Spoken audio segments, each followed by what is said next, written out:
Sisters Keeper was created so that women would have a safe space to discuss everyday issues that affect our well-being while keeping shit real, raw, and uncut. This evening, we have two special and wonderful gentlemen who in total spent 38 years incarcerated. They're here to tell their story. So I am going to pass the mic to Royce, and then Royce will pass the mic to Chico. But if you guys could just introduce yourselves to the world. You got the floor. Take it away. All right, what's up? How y'all doing? Ruffin Jr. I from Rochester, New York. Locked up since I was 13. I been in juvenile facilities, county jail, state prison, federal prison, parole, probation, release. You know, I've been through a lot since I was a young dude, and I probably done spent about 24 and some change of that incarcerated, because I'm still here, be able to kick it with y'all, right? All right. So I did 19 straight years, 20 straight years, 19 and some change, called a drug conspiracy and weapons charges. So they gave me a 22-year sentence for. Now, I don't want to get into the drug conspiracy today because we're gonna open up the door. No, it was bogus. I'm gonna tell you straight now, it was bogus. And later, at different times, I break down why it was bogus and why I wasn't what it was. But you know, the incarceration and what it's like to be incarcerated. And now I've been home for 8.5 years, and you know, I've been it's definitely making a difference in a person's life with the incarceration. You need to know what you need to know to understand what you need to understand. Indeed. Good evening, everybody. My name is Chico Antonio Dillard, 30 years old. Like Roy, I was born and raised in Rochester. I started getting law, so I probably was 9 the first time I got put in a cop car. Time I put handcuffs on. 12 the first time I was on probation. 14 juvenile, 2 states. I've only been home 7 months. Currently on parole.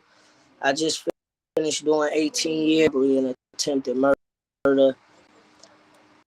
My guilt or innocence doesn't already did the time, and some shit.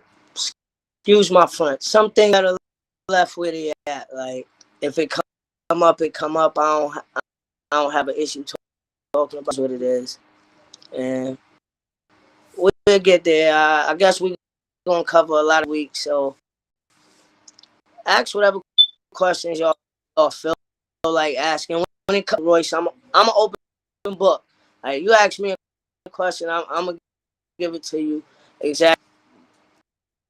So I first want to say thank you guys so much for being open and honest, because I have a lot of questions that have been emailed to me to speak to you guys about. If you can't answer the question for legal purposes, just please let us know. But we will get into questions and answers. Don't laugh, guys. We'll get into questions and answers soon. But my first question is, and this is directed to Royce and then to Chico, what led you astray? How did you end up in prison? What happened in your younger years that kind of led you down that path? All right, so y'all want to get deep today, huh? That's dope. Where I'm from, growing up, I started stealing when I was first time I got caught stealing. I probably was about 6, turning 7, my mother whooped me. But I didn't stop stealing when she whooped me. It just made me be slicker with it. Why was I stealing? Because, I came from a broken home. Moms was struggling. I couldn't get social assistance. But at the end of her check, everything was paid for. So I'm stealing. I'm stealing cookies, candy, whatever it is, sausages. So to me, that was like a life of crime, but it wasn't crime. You know what I'm saying? So understand this. 10 years old, we used to go to this pool hall with my father. Understand this, though.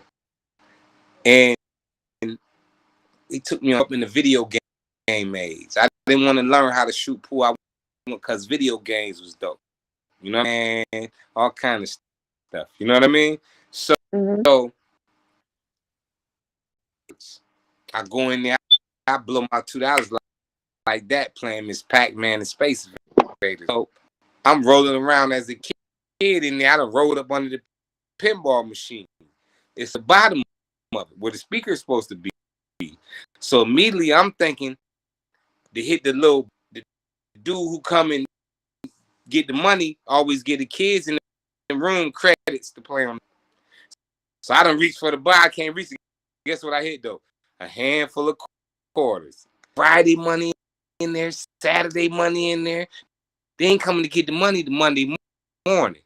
I'm playing the pin. Back then, pinball was big in the early 80s. You know what I'm saying? Right. I'm playing Space. I get tired of the games. That's what I go get me about $6 worth of snacks. Over there shooting pool. He gambling. He must be getting his head hit because he say, Royce. I go over there. Guess what he say? He said, "No, you done spent them $2. I gave you." Wait. And you know me being a child, I'm sheepish and shy. I'm like, out that machine. And he say, "You got some more in there?" I say, "All of them, bring it here." Now mind you, that's my father. He told me this. Guess what? My father was a cop. So how I'm not gonna grab that? He gave me the green light to do the dirt, right? All the quarters, much as I can reach. I don't know how much it was. 4 quarters ain't, but this at least a whole bunch of quarters. So he probably had a couple about $300 worth of quarters because pinball was big back in the early 80s. And I'm saying that man gave me the green light to do the things I was doing. We was kids. After that, my mother and father was separated. So easy because I used to be stealing clothes. This is a spot in Rochester called Sibley's back in the day. We go in there and put on 2-3 pair of pants, 2 or 3 shirts. You know what I'm saying? Either my mother bought it, my mother, my father bought it. So I never get caught up with telling who was who. But I got caught a few times too. I got my behind kicked a few times. You know what I'm saying? And then I just started getting in trouble when I got my father ended up filing the pens with getting into my stuff with stealing, which I found kind of told me to go get the money for him. You know what I'm saying? Mm-hmm. And that right there is my life of incarceration, that pens petition, because I had to go to a juvenile facility. I had to experience a lot of stuff that I wasn't accustomed to. People that was like foreigners to me. You know what I mean? So I had to learn how I was angry. I was very angry, but we ain't gonna talk about anger today. You know what I mean? I was angry because I damn me away. You know what I mean? And I ain't talked to my father for years after that. But that's another issue. But that's pretty much how my life of incarceration started. The crime was, stealing as a kid. Most kids are mischievous. Going to my sister, she said, I ain't got no shame. You're right. I'm coming up out of there with a whole bunch of stuff. And that's just how we grew up, especially you know, it was cool to steal growing up here. Like hustlers, you know, robbers, thieves. But that's how it started. So let me ask you a question. I'm sorry, Chico. Just give me a few. If you could go back and have a conversation with little Royce, what would that conversation look like? Because you've learned a lot from, you know, your young adult age. What would that conversation look like for him? Be real, but I I I couldn't change anything. But I would encourage him to be a little wiser in his decision making. But I was saying things because I wouldn't want to negate anything he would know in life. You know what I mean? A lot of times people wanna happen to him, but when you negate experience, you take away knowledge. You know what I mean? And you go through something to know something. You know, biblically it say my people perish for lack of knowledge. You do better, right? So I had to go through everything. Now I get to talk to the other kids that's going through stuff that's troublesome and still trouble in the streets and whatnot, because I can relate and experience that. And when I was younger, it's called North Haven. North Haven was sweet though, because they had good food. They had cereal in there, brand name cereal in there. But foods and stuff, so you couldn't go outside or whatnot. But I had got so good in there that myself with my shoes, because you know really I ain't had no business in there. You know what I mean? Because I whatnot, but I was there because of my behavior. But it's teach you something. I got restrained by a dude in the North. This was dope how he did it. He restrained me, but he ain't just. He's a grown man. I'm a child, and I'm tripping. But he got the manhandle me. So he sat down and he talked to me. He just, man, what's up? And me and him turned out it was like rooting for me. You know what I mean? But I like how he did it. He just do it like just rough, bad. You know what I mean? He was like, yo, I want to talk to you, man. You got a life ahead of you. And I never forgot that. It's not the roughing up part, but just the way that he would talk to me. You know what I mean? So I don't want to hear this black and all that, because he was a little black kid or whatever, and did been on some bull like a lot of people do, but he came. But I couldn't change nothing about my past or nothing like that, because I don't want to. I don't want to be in the position. I don't want to not be in a position to be able to kick it with y'all about going to jail. If we to change anything, guess what? We wouldn't be having this podcast right now. Because guess I wouldn't spend years of my life incarcerated. You know what I'm saying? Absolutely. And that's appreciate real. It. No? And that's real. And that's real. As Chico said earlier, facts. Facts. Facts. Chico, please tell us a little bit about yourself. It started before I say anything, let by saying I was loved. I like raised me. Like I had opportunities, I had choices, but I was exposed to some very ugly things, and in my immediate household, abuse. You know, my mom was married to a man who had severe mental issues. Like I know that now. Like as a kid, probably not, but not like he was sick. They both had struggle with drug issues, and I was like Roy, that wasn't nailed down. Like I know, but ironically, it wasn't because financially we didn't have. I thought I was rich.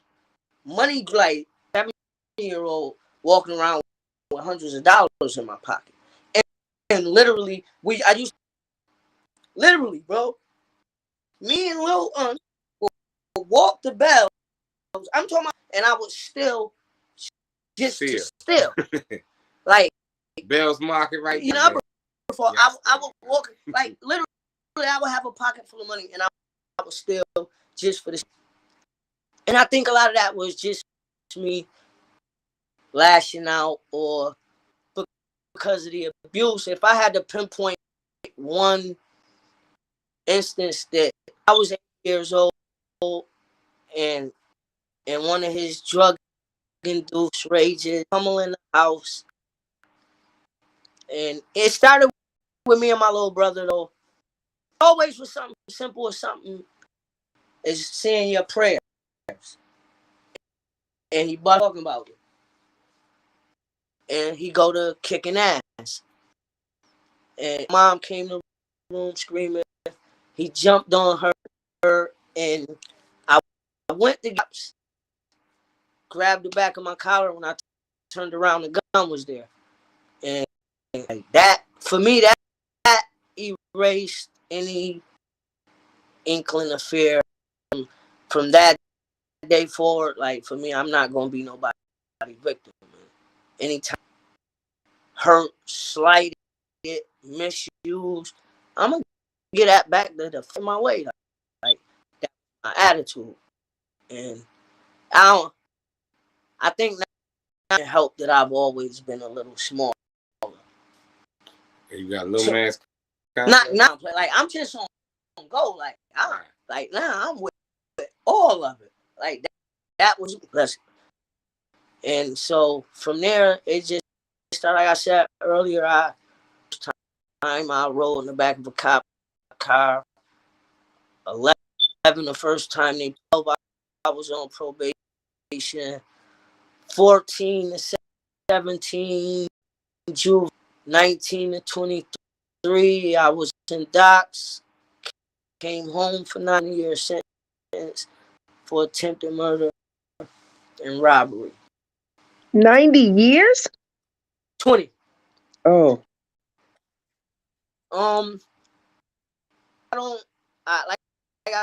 I tried to explain earlier, and I don't think anybody heard it, but I appreciate the experiences that prison afforded me. Like, I wasn't the dude. Did I get in trouble? Like, I experienced every aspect, time, and like, yeah, I did it all, but I managed of everything that was available to me. Mm-hmm. I got a college degree. Like, and it's stuff that I probably had I not gone there 20 years, could have been 1,000. Cause I know what I was doing. Like, honest, like, I'm supposed to be under somebody's jail. Like, so I might not. I said something about innocence. So y'all may not have been guilty. I got 20 years for it, but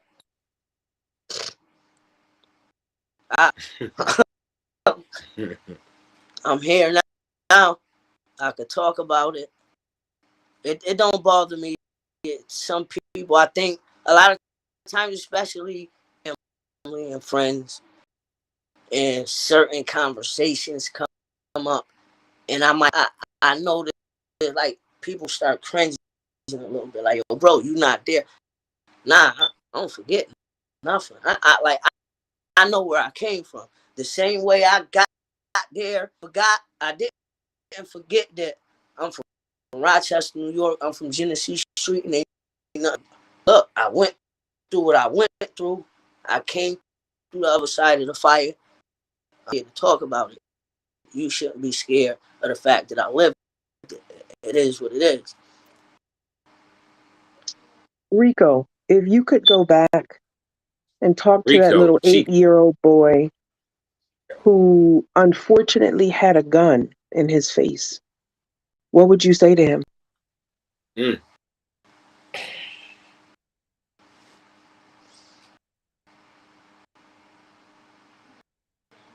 speak up. She said, if you speak up. Like I said, I was with like, I was doing things that said like literally 7, 8 years old. Me and my brother could be in the house and like I'm hungry, bro. I'm hungry.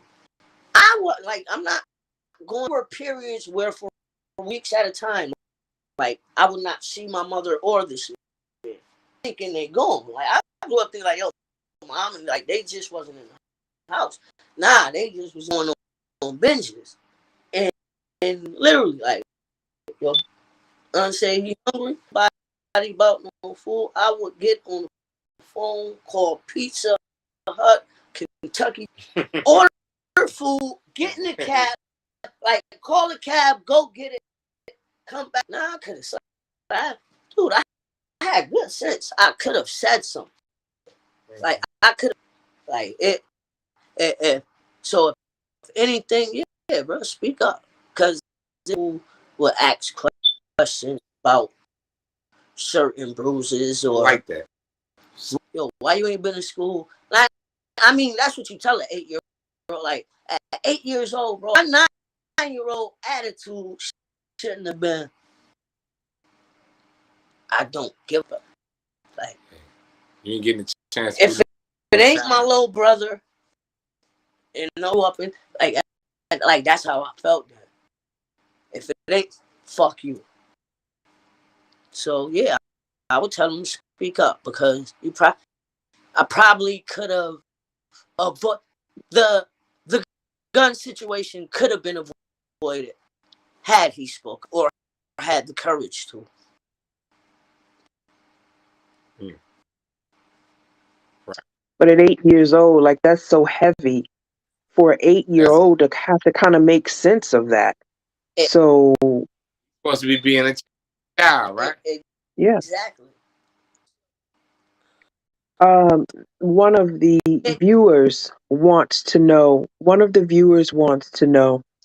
We see, and we're gonna have maybe like a 4 to 5 part series because there's a lot that I want to talk about. However, I just randomly picked an email, and one of the viewers wants to know. There's no name on this email. One of the viewers wants to know. We see programs about prison on television, right? But if you've never been incarcerated, then you really don't know what being incarcerated is like. Unless you have family members that tell you, the stories or friends that tell you stories. But we often hear about people who have mental breakdowns inside of prison. Do you guys know any of the men that you were locked up with that had mental breakdowns, and do they overcome that, or are they treated, or like what happens to those who maybe aren't as strong as some of the other guys there during, certain times of their incarceration? Honestly, the same things that happen to them out here. Right. So that's literally what happened. Mental health is I don't know. They either in a special wing or some facility. Yeah. So like I was, they call it MHU, and if it was like with you, like they get the run, they go to rec with regular population. In the medicine. So they like it's like a line of the walking. Yeah,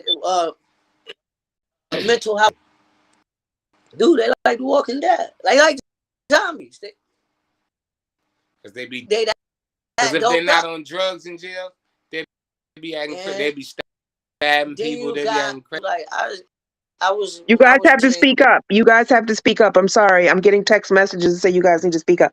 Okay. All right. What do you hold up? Let's slide a little bit. All right. But you listening? Mm-hmm. The mental health things, they got dudes in prison that they give medication like mellow. Same thing like out here.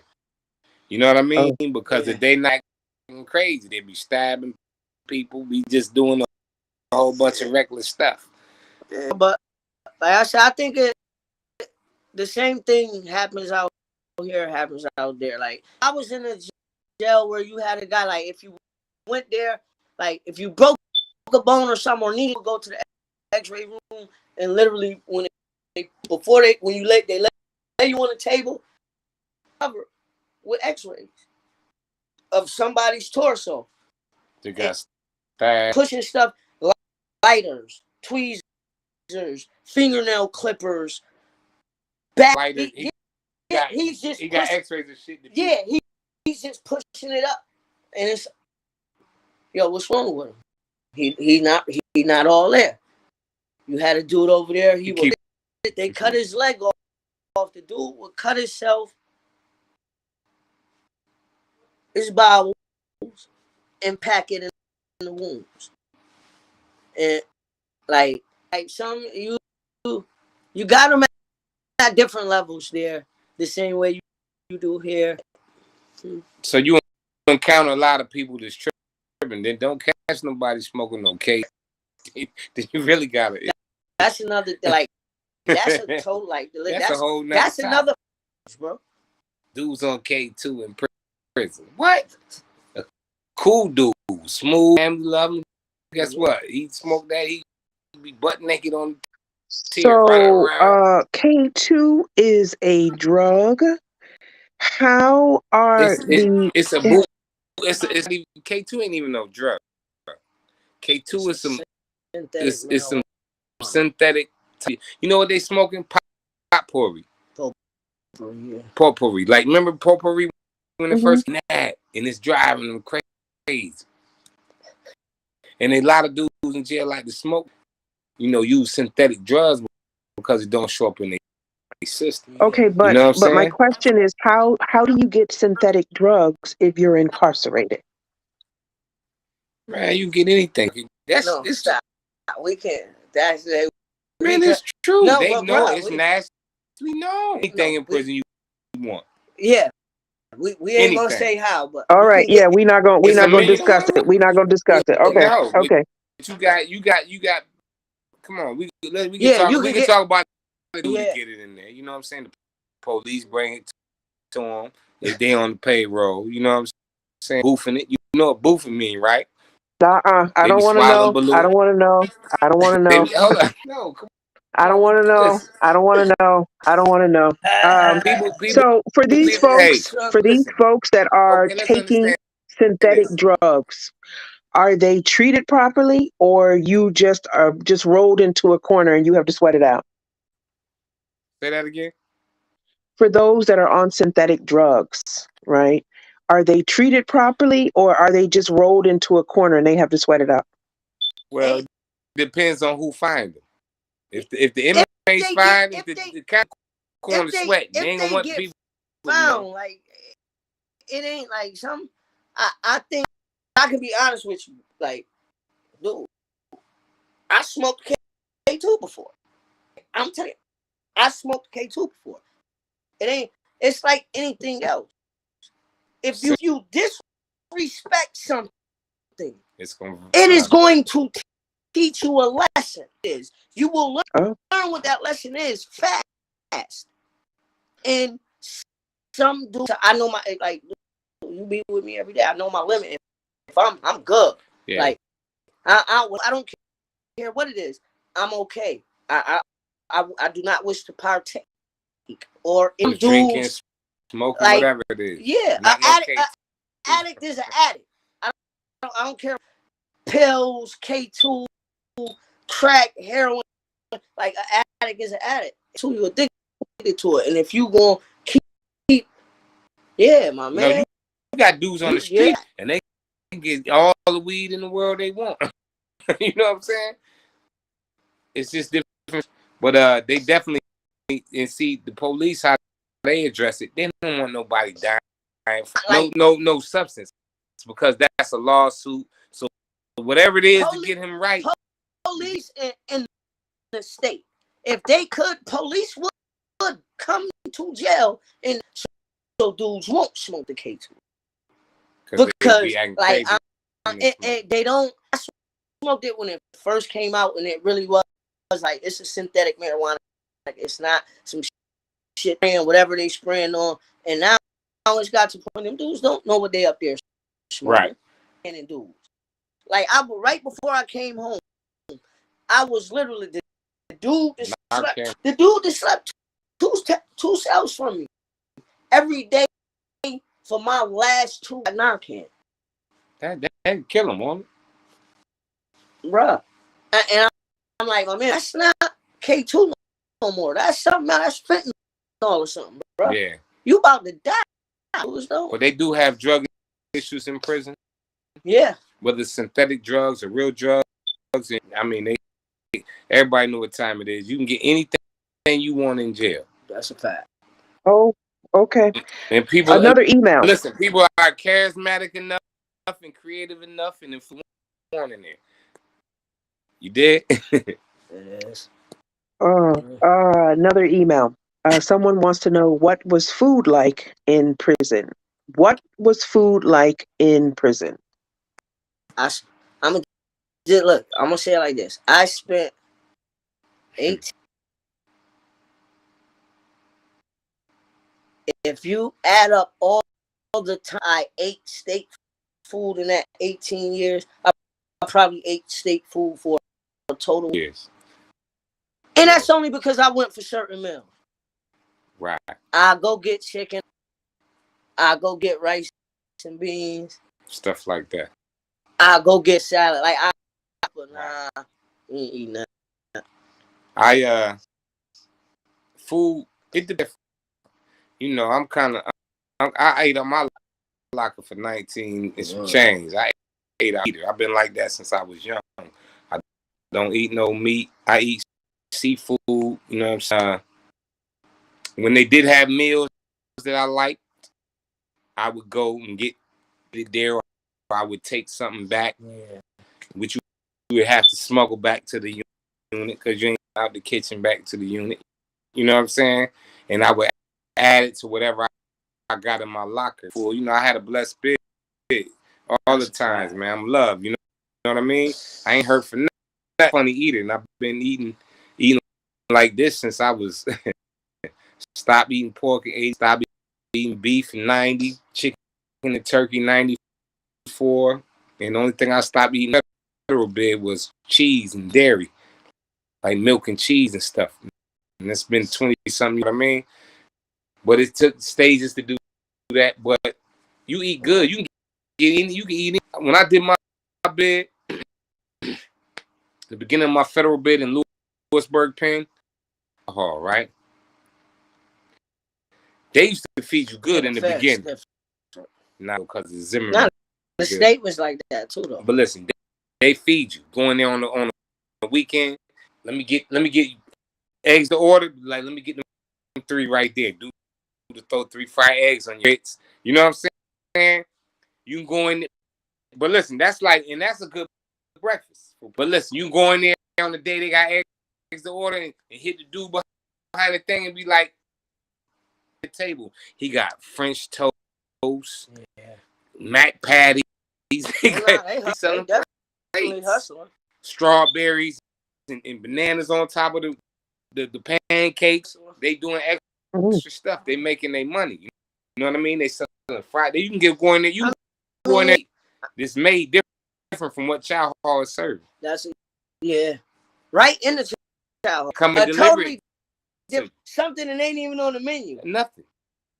You wouldn't even, you know what I'm saying? Some fried chicken. You know what I'm saying? A steak. You might go in and get a steak. You ain't 10 years. You going to get a steak sandwich meal. Because dude back there, you know, if you in jail, where you work at, if you handle your business, they let you get your little area to work. Like if you're working, they give you a little room to do to get you some laundry contracts where you get paid to go on and not on no whole stuff or nothing like that. You know what I'm saying? But you get to wash and fold clothes. Some of this stuff washed and folded. You know what I mean? They might pay a dude 20 every time you do that. $10 every time you do that for the week. $20 for the 2 or 3 loads. You know what I'm saying? And that's a hustle for dudes. Because you got dudes getting pay $5, pay $100 a month. That's the maximum. You know what I mean? How did you guys stay strong? How 20 years is a long time. 18 years is a long time. And I know we're kind of jumping around, but I'm just randomly picking emails, and then I have to invite you guys back so that we can just discuss this in series. How did you stay strong? I know. 20 years is a long We time got to in figure it out total. now how we going to set it up. So we going to be on time next time we get to kicking, and we going to. For me, it took. I started going to church. You know what I'm saying? Discipline and stuff that was different from what I did on the streets. I was saying I'm in a bunch of stuff from, you know what I mean? So I need some humbling stuff. I couldn't period of time without going to church because it kept me humble. Been in the world, I never would have made it home. I'd have been in there tripping with them dudes. You know what I'm saying? Nobody, prison now is different from prison back in the 70s. And then they really was raping niggas in jail. Right. You had to kill a nigga. Even if you was a solid nigga, take some ass. I'm going to take some behind. Take some behind. You know what I'm saying? Now, very rarely do that happen. It gotta be somewhere where you just got them dudes catch a dude as they feel weak. But anybody doing that in jail now, they want to do roughing niggas off like that no more. Only in certain scenarios. You know what I'm saying? But for me, what kept me strong was just my faith in God and kept me humble. I've been in trouble all my life. So by the time I got there, you know what I'm saying? So I wanted to be something different. I wanted to do something different. You know what I mean? So I got involved in playing sports, fighting my case, working. I'm also an ordained pastor. I mean, and it's like it's a blessing. It's different from the state. In the state, they don't care if you got 100 murders. Somebody from New York City gonna make you show and prove that you like that. Saying in the feds not so much back in the days. Not so much. Man. Like for sure, and two things for certain. Times have evolved. All the way. Like it's like honest. And there's probably a bunch of them watching. You go anywhere in New York State, do like one thing they'll tell you. Like man, them gang members. Now they try everybody. They don't mess with rock. They don't try rock.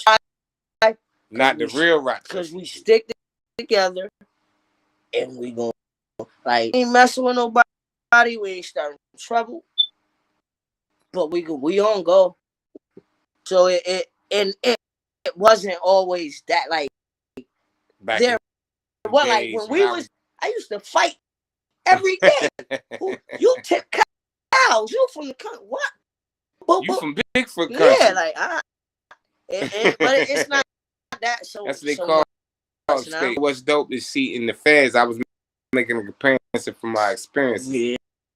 In the feds, you show up at a spot. They be like, "Where you from?" Be like, "Man, I'm from Buffalo, New York, Rochester, New York." Guess they say, "Oh, you gonna direct you to some New York dudes, some dudes." You know what I'm saying? But they reason to do to make sure that you ain't no rat or nothing. Cause they gonna cut into you. What's up, homie? How you doing? Your papers? They want to see your papers to see if you're a rat. What's the difference between federal and state prison? Feds, they always thought the feds were sweet. When I first got to it was different. The feds will send you anywhere in the country. Yeah, anywhere. The state send you only in. I think that's the biggest. The feds can send you to Tuvalu, Mississippi, to Anchorage, Alaska. What type of crimes do you commit? Do you have to commit to go to federal prison versus state prison? It depends on how the system in your city carrying it. The system in your city, like, murder is murder, but then murder can be a federal capital murder. Yeah. It ain't. So ultimately, a lot of crimes are under federal jurisdiction. They just don't pick up a case. It's like, nah, we're gonna let the state deal with that. So, Oh, okay. but like now here in Rochester, because of all the killings that been going on, everything federal. You get caught with a pistol, it's automatic federal. They don't care if you ain't got no wreck charge. But aside Okay. from just being moved anywhere in the country, idea that you could walk around with a car and go to like McKean, dude's going to Vince. So if they did that anywhere in the state, no, them dudes, they was robbing dudes, coming on the machines and breaking them. Like that idea won't even like right now. Program to transition from dudes so they can because dudes still get. So they getting cell phones. No, the pilot listen to us. They gave everybody in Doc's tablets now, right? So the tablet that you can use the phone. But guess home. But you gotta pay. Guess who gets the pilot program? Like you gotta go to the box. Go to the hole? Yeah. Like this. I don't get the pilot program. I could be in population in honor block doing. You can't get the pilot. And I might never like well, not me personally, because that wasn't like that. They in honor block, they do everything. Population means what? What does population mean? General population is just like you on the compound, and you get to go. You get the operator. Okay, so you got the box is like prison jail. Shoot the box, the whole. Then population would be like free society. Honor bills. Okay. It's like you still in prison, but you got privileges that y'all might have. Stove in some jail, honor block. You got stoves, your shelves open all day. It depends. But like literally, you have dudes. Might be a dormitory. Yeah, dormitory or something. In that situation, who because they aren't gang affiliated, don't want to fight for the phone. Like he might get on the phone once a month, right? This dude ain't having it. He gonna go to the box, and he can use the phone all day long. Like, but yeah. So that is the major. But the feds were that time where cards and you could just cash something out. Like what? I would have loved that. Car you can use going on vending machine. Yeah. What? The feds was crazy. Because when I went to federal prison, this is how I knew I was really in trouble, right? Because I went straight into a prison. Where they do that at? In Oklahoma City. Nah, bro. Go into a prison. Who does that? That told me I was like around there playing with machine guns and shots. I said, what the hell I got myself into? You know, it was big and deep. And as soon as you get off the plane, guess what? It's like a big airport where they got air. No, that's how it was when I got the Comstock. You know what I mean? It's real. This is a business. Dead already, but I never. Listen, guys, there's so much that we have to talk about. There's so many emails that I've gotten, and we just don't have enough time tonight to address it. I know we started late, and we just getting started. Yes, we are just getting started. So you guys are going to work on your technology issues on your side. Absolutely. And I'm going to work on technology issues on my side because my laptop isn't working tonight. Absolutely. I have no idea why. I'm ready to throw it out the window. But I thank you guys so much for taking time out of your busy schedule to hang out with us. I have over 50 emails. I have over 50 emails, and it's just all kind of questions. We don't have enough time tonight, but I will invite you guys back. I'll call you. Huh? All right. Just let us know when you want to rock. I will let you guys know when we can pick up part 2. I thank you so much. And then my sisters keep a podcast. We on here. Look, we're going to talk about all kind of stuff about it. In jail, family issues in jail. We ain't talk about relationships. Nah. We need to discuss Some that. people might get upset, but I'm gonna talk about it. That's all right. They really want to to know about relationships, Yes. Chico. Trust me. Yeah. They want to know about relationships. So be ready. Is it cool for me? Hey, now hold up. For those who want to holler at somebody in prison, we got they want to pimp back. I'm serious. I got a book bag full of phone numbers in it. Like, yeah. For real. Phone numbers from where? Nah, I'm a real one. All mine, I at least try to keep in touch. Like I said, I won't forget it. I got people there that I love as much as I love my brothers, who will never walk you out. mean that are still incarcerated? Yeah. Oh, okay. You be more around them, so them individuals become more family than your actual family is. Right. Well, if you're incarcerated for 18 years, you would have to have some type of bond with some of the people around you. People, yeah. you meet people in the feds. You meet people from all over the world. Same thing in the state, though. You know what I'm saying? That's unbelievable. I've been around. Now we get in that next.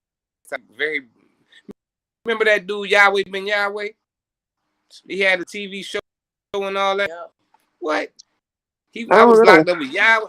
I had a homeboy used to talk about Yahweh Ben Yahweh. Yahweh said when I got there and guess what I met? Yahweh Ben Yahweh. I couldn't wait to get on the phone with his number. I was like, man, guess who here with me, man? Yahweh Ben Yahweh. I don't think I know who that is. He got his own TV station and everything. Oh, right. I don't know. But anyway, guys, listen, because it's getting late now. I love you guys, and we will talk soon. Good night, all right. Good night, everybody. Salute. All right. Good night. Bye. I know two people who had a bunch of questions. I bet she do got a bunch of questions.